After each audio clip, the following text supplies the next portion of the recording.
Bahan Persekutuan Perempuan Wilayah GKI Pondok Indah. Kisah perempuan di Alkitab. Yael. Setelah Ehud mati, orang Israel melakukan pula apa yang jahat di mata Tuhan. Lalu Tuhan menyerahkan mereka ke dalam tangan Yabin, Raja Kanaan, yang memerintah di Hasor.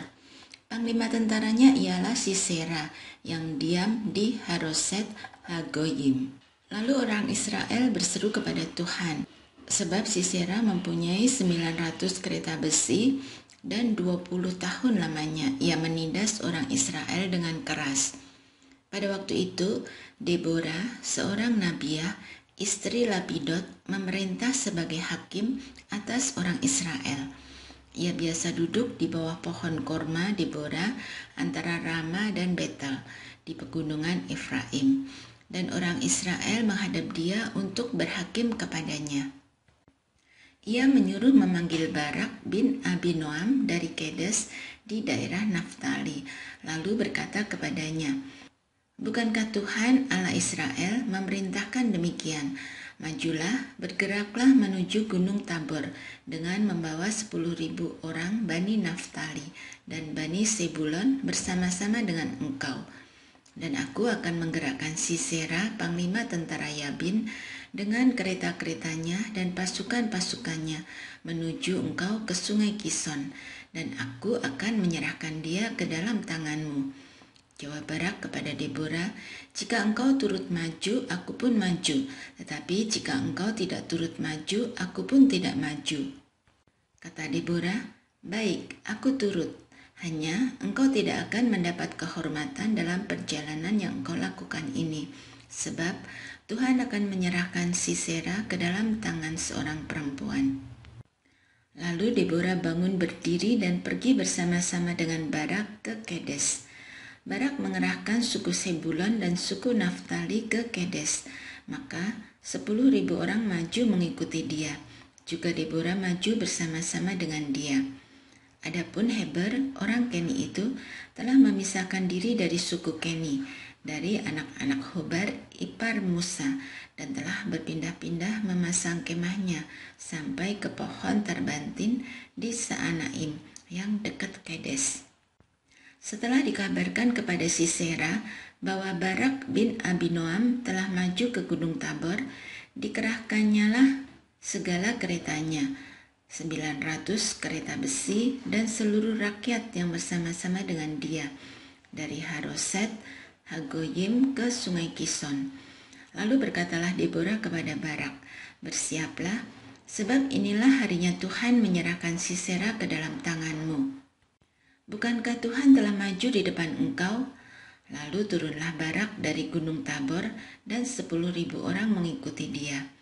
Dan Tuhan mengecaukan Sisera serta segala keretanya dan seluruh tentaranya oleh mata pedang di depan Barak, sehingga Sisera turun dari keretanya dan melarikan diri dengan berjalan kaki.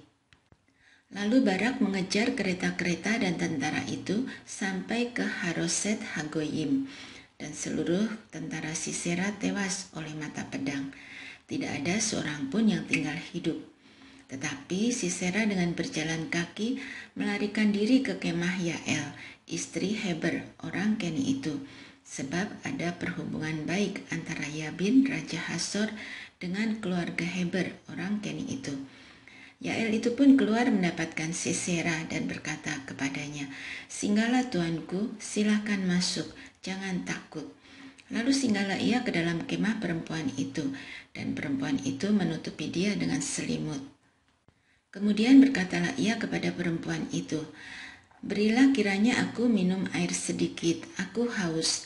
Lalu perempuan itu membuka kirbat susu, diberinyalah dia minum dan diselimutinya pula. Lagi katanya kepada perempuan itu, "Berdirilah di depan pintu kemah, dan apabila ada orang datang dan bertanya kepadamu, 'Ada orang di sini?' maka jawablah, 'Tidak ada.'" Tetapi Yael, istri Heber, mengambil patok kemah. Diambilnya pula palu, mendekatinya diam-diam.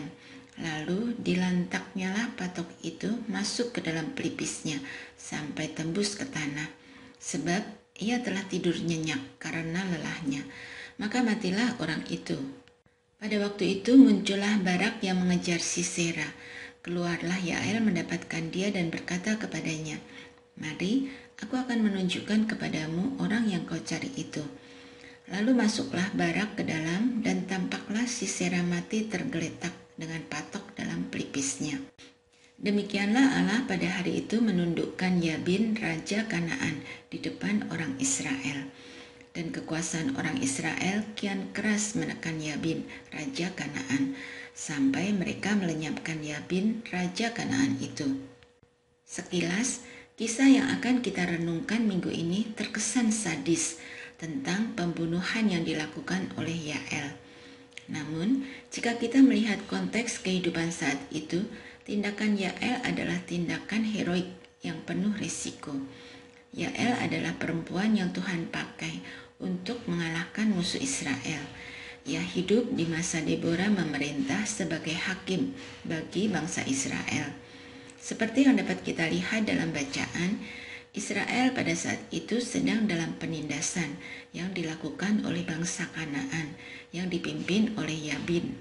Sebetulnya hal ini terjadi juga karena perilaku Israel itu sendiri yang kerap menyimpang dari jalan Tuhan setelah hakim mereka Ehud mati. Berulang kali kita melihat bagaimana Alkitab menunjukkan bangsa ini menyimpang dari kehendak Allah. Namun, berulang kali pula kita melihat bagaimana Allah menunjukkan kasih-Nya kepada bangsa ini.